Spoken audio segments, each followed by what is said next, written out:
Something I think about all the time is that we don't know what we don't know. And I know that sounds kind of goofy, right?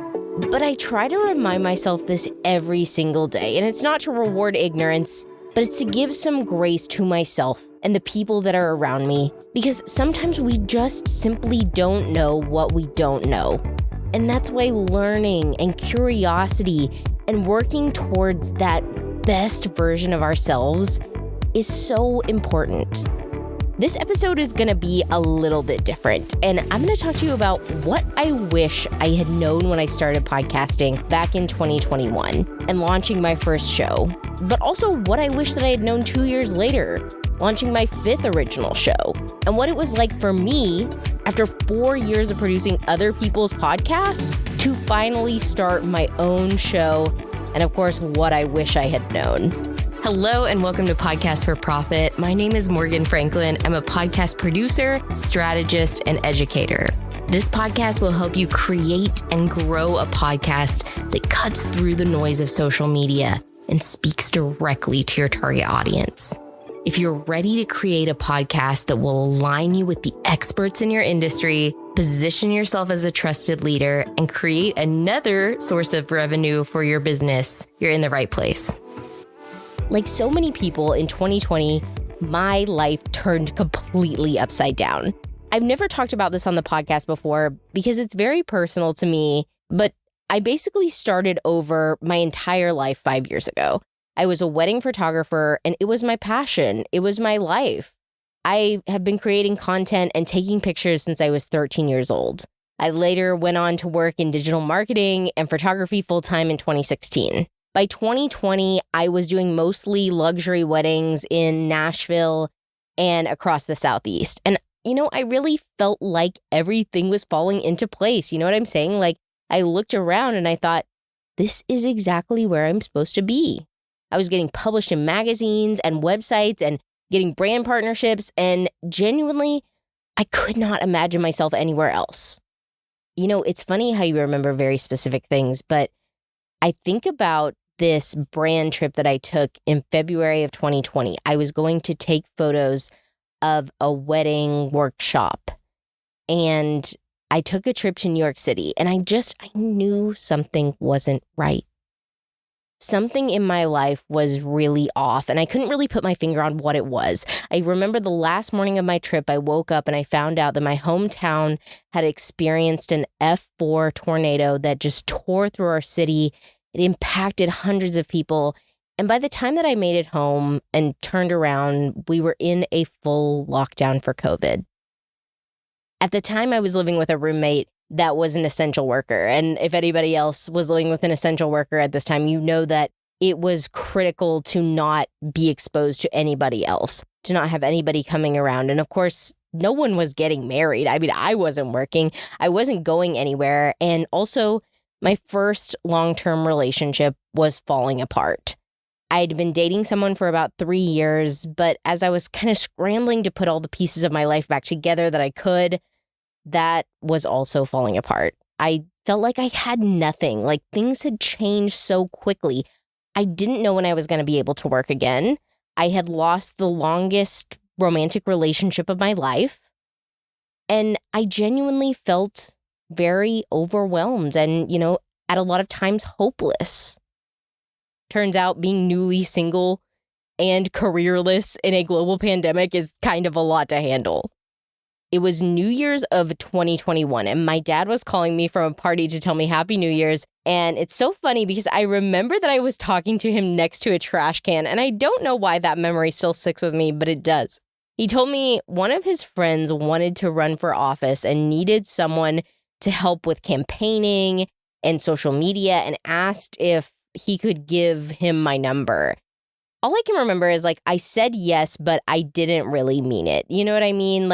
I was not ready to move on from weddings. I was not ready to do something else. But also deep down, I think that I knew and I accepted that the wedding industry was never going to be the same. And when I dug a little bit deeper, I also realized neither was I. I was not the same person that had gone into this almost a year ago. And here's the thing about the wedding industry, and I think something that a lot of people, even today, do not want to come to terms with. You only have so many weekends in the year. And, there's only 4 weekends in October. While I had successfully created a 6-figure business in weddings, there really wasn't anywhere else for me to go where I was. I couldn't be any more booked than I already was without sacrificing the quality or going into ultra luxury weddings. And at the time, I was not prepared for either. I wasn't ready. I had scaled this fast and I had worked so hard, but when I really thought about it, I did not think that is the thing that I wanted to do. So I remember my dad's friend calls and he schedules a lunch meeting and then he immediately gets COVID and cancels. And that's probably the most 2021 story that I could ever tell. He texts me and he says that he's going to set up a time and I forget to text him back. And here's just something about me. I'm not going to text you back. I'm so sorry. It's not personal. I just forget and then it never happens. So a few weeks later, he texts me again. We finally meet up. And I'm still not 100% sold on working with this guy. It's so funny looking back on this now because I could have very easily passed up on the opportunity that would literally change my life forever. But I think that should be a reminder to us. It should be a reminder to you. What is meant for you will never pass you by. You cannot mess up an opportunity that is meant for you. Even if the meeting gets canceled and you forget to text back and all these other things happen, I truly believe, and I hope that you do too, if something is meant for you, it is going to happen. You are not going to mess it up. If I remember correctly, it was probably the 3rd meeting and I did agree to work on his campaign and I was really excited. I, of course, had no idea what I was doing. I'd worked in digital marketing and content creation and photography up until this point, but I was determined to figure it out. We had so many ideas and did so much brainstorming about what we wanted this campaign and brand to look like, and I won't bore you with all that because by this point, you're probably wondering and listening to this and thinking, what does this have to do with podcasting and what you've learned about podcasting? And here's the truth. If I've learned anything about podcasting, it's that being able to tell a story and knowing yourself are 2 of the most important qualities that any podcaster can have. The podcast that I created for that campaign, my first podcast, is still going today and is one of the greatest accomplishments that I have had thus far in my career. But just to clarify, it was not all sunshines and rainbows to get there, and there are several more particular things that I wish I'd known, and I'm gonna share them with you now. The first one is know what success looks like before you start. Starting a podcast is hard. Keeping it going is even harder, and when you're thinking about your podcast and what you want to accomplish and what you want this to be, what does success look like? How can you measure that success? And when you're feeling overwhelmed and tired and like you want to quit, because you will, what's going to keep you going towards that goal? You have to know what you want to get out of this. And it can be anything. Maybe it's money. Maybe it's exposure to a certain community. Maybe it's growing a follower base. Whatever it is, spend time to figure out what you want to accomplish and be as specific as possible always. The second thing is, who is actually, literally, every week going to be listening to this show? And I'm not going to lie to you guys, I did not answer this question when I started my first podcast. And that is so embarrassing, I know. I had a loose idea, I remember, of who I wanted to listen, but I felt way too much pressure to make it for everyone. I thought the more things that I could throw in here, the more people would want to listen, but it's just not true. If no one can identify and see themselves in your podcast or what you're talking about on your podcast, they're not going to listen. So in my opinion, the more specific and the more you can just drill down into the exact person you want to listen to this podcast, the better. Stop worrying about people not being interested. That's a good thing. Stop trying to make it for everyone. Nothing is for everyone. And if you can't talk to one specific person with your podcast, you are not talking to anyone. If you get anything out of this episode, please let it be that. If you are not talking to one person with your podcast, you are not talking to anyone. Another thing that I wish I'd known when I started podcasting was how much time that it actually takes. And I know so many people are listening to this right now. They're like, yes. If you're listening to this episode, I know you know podcasting is time consuming. And the more that you try to improve it and the more layers that you add on, the harder and more time consuming it gets. It takes me probably roughly 10 to 20 hours per episode per podcast every week. This is a time consuming media. If I could go back and tell myself anything, it would be to create systems, to try to batch writing and recording and editing and post-production, to streamline whatever I could with repeatable systems. Because not only do you need those repeatable systems for yourself, for the recording, for the creating of this podcast, you need it to be able to repeat the same kind of content for your listener every time. Your listener needs to know what to expect. And the more streamlined you can make those episodes, the better experience you can bring to your listeners. All right, so let's fast forward a little bit to fall of 2023. I'm launching my 5th podcast, and I think I know what I'm doing, right? I've been around the block a few times. I know what I'm doing. And you might not have multiple podcasts, or you might not have multiple podcasts yet, but I'm sure you have a lot of other things going on. And I think about 2 years into podcasting full-time is when I really started to get burnt out. Video podcasts were coming up everywhere and they were getting more and more exposure. And I finally agreed to make a video podcast. This is the advice that I give every podcaster. And honestly, it's because I wish that someone had given it to me. It is okay to go one step at a time. And that's all you can do. That's all you can do anyway. So stop pressuring yourself into figuring out every single little thing today. If you still haven't mastered your podcast audio, don't add a video component before you've figured out the audio.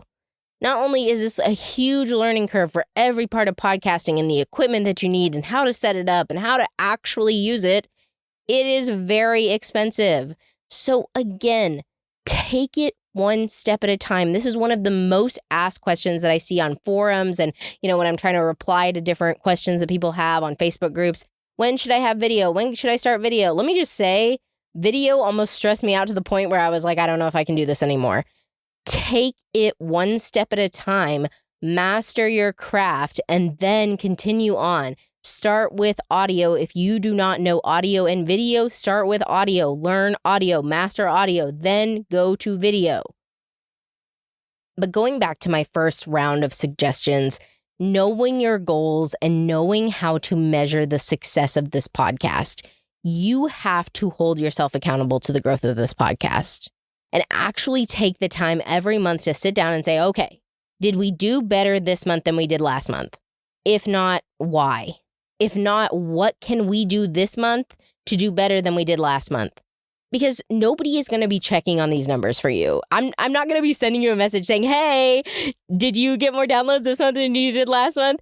You are the one that has to look at this. No one is going to be saying, okay, we need to make sure that we have a 10% growth this month because we didn't last month. And what do we need to do? You have to be that person for yourself every month. And you need to be. This is so important. If you do not have your eye on how are we growing, how are we improving this podcast, there is really no reason to be creating it at all. And the last thing that I wish that I had known in this part of my podcasting journey was just how to let go. That's always something that I've kind of struggled with, but letting go, letting this podcast become what it's going to be. And I know that sounds really contrary to everything else that I've said in this episode, but it's something that we all have to know and that we have to truly understand. People will tell us the kind of content and episodes that they want to see from us. And we have to use our strategy as a roadmap while they drive the car. Because we didn't make this podcast for us to listen to, for ourselves. We made it for them.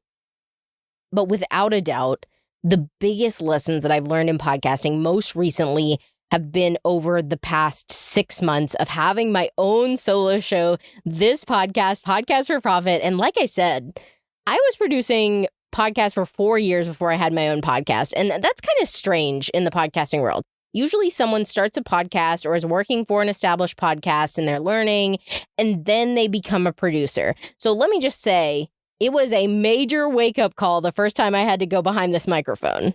So let's just start there, recording my first episode and what I wish that I had known before getting behind the mic for the first time. Talking on a solo podcast is hard. It's especially hard if you actually want to be good and not go down 400 rabbit holes and successfully teach or entertain or generally give your audience something of value, which I think most of us do. And I was so sure of myself too, which is so embarrassing. I sat down with a very thrown together outline of maybe 4 different points and the topic of the episode, and I hit record, and it was not fun. It was not good, and it was not fun. I didn't know what to say. I was tripping all over myself. I didn't like it. I was thinking maybe that this had all been a big mistake. Solo podcasting is difficult because when you think about what this skill looks like in the real world, when was the last time that you just did a monologue style talk to yourself for like an hour straight? Exactly. That's a skill in itself. And I think practicing improvisation or even how to talk about stuff on the fly is just very, very important for podcasters, especially solo podcasters. An exercise that I like to do with ChatGPT, it's so easy. I'll just ask ChatGPT to give me 10 random subjects, and I'll record myself talking about those random subjects for 5 minutes each.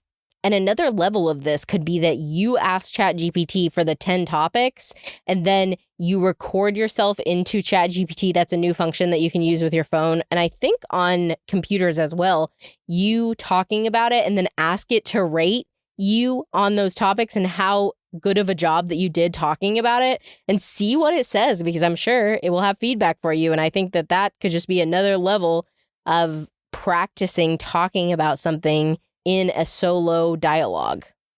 Another thing is talk to people. Take the opportunity to strike up a conversation with someone. When they say, "Hey, how are you?" Don't just say good. Say, "Oh my gosh, isn't this crazy weather we're having? Wow, I can't believe we're doing this thing." I don't know what situation you're in, but don't just say good. Don't just give people one-word answers. Take that opportunity to speak with another human being. This is going to help your conversational skills. And also, you're probably going to make a new friend along the way. Loose connections will change your life, and that is how it happens. The second big lesson that I've learned while doing this podcast, and that I'm still trying to manage, is procrastination. And saying, "Oh, I'll do that later," or "I'll record that tomorrow." This will kill your motivation and ultimately your podcast. Planning, intentionality, being clear with yourself over and over and over on what you're doing and what you want to accomplish is everything. So try to create a schedule that you can live by and say, "Okay, I'm going to have my script or outline written by this day. I'll have my recordings done by this day. I'll have my editing done by this day. I'll have everything ready to schedule and post so that I can start working on my promotion on this day." And this is going to help you stay organized and, more importantly, stay accountable to yourself and not be constantly stressing that you have a podcast episode that you need to record. The last thing that I wish that I had known before I started podcasting, and specifically before I started this podcast that you're listening to right now, is that you're going to get this feeling when you actually do the thing that you set out to do. And yes, podcasting is hard, and it's time consuming, and it's 100 other things. But when someone says, "Hey, I loved this episode," or "This helped me," or "I love listening to your podcast," and you can feel the pride and recognition and satisfaction of creating something that someone else thought was worth consuming, that is going to make everything worth it. And it might take some time. It really might. And it's okay if it does. It might be a year before someone organically is talking to you and just says, "Hey, I love your podcast." And that's okay. You have to build the listeners. You have to get good enough that people will actually listen and find value in it. Nothing happens overnight, but if you keep going, I promise it will be worth it. I know that we've covered so much in this episode, and maybe you're thinking, wow, I really need to work on these, or I'm still working on these, or I haven't even got to this part. And that is totally okay. I just want to let you know, I am also working on all these things. Like, you never just have it all figured out. That is not the way podcasting works. It is an ever-evolving quest to make an amazing podcast. So I want to comfort you in knowing that we are all just working on this. And that is why when I was trying to think about what could really help you after you've listened to this episode, I went through and I looked at all of my resources that I have. And what I'm going to link in the episode description and in my show notes is my podcast audit checklist. It also has a video accompanying it where I go through every single question. I kind of talk to you about what it means for your podcast.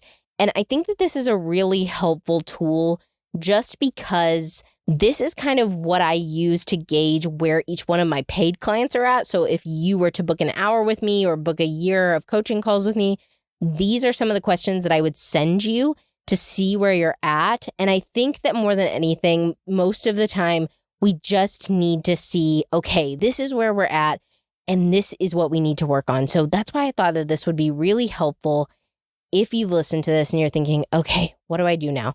This is an amazing download for you. Like I said, it will be in the episode description. It is what I send to try to kind of gauge where a podcaster is at. I actually just did this audit for 2 of the podcasts that I produce, and I just went through and I answered all the questions, and it was so helpful to me. So I hope that it's helpful to you. And as always, I can't wait to listen to your podcast.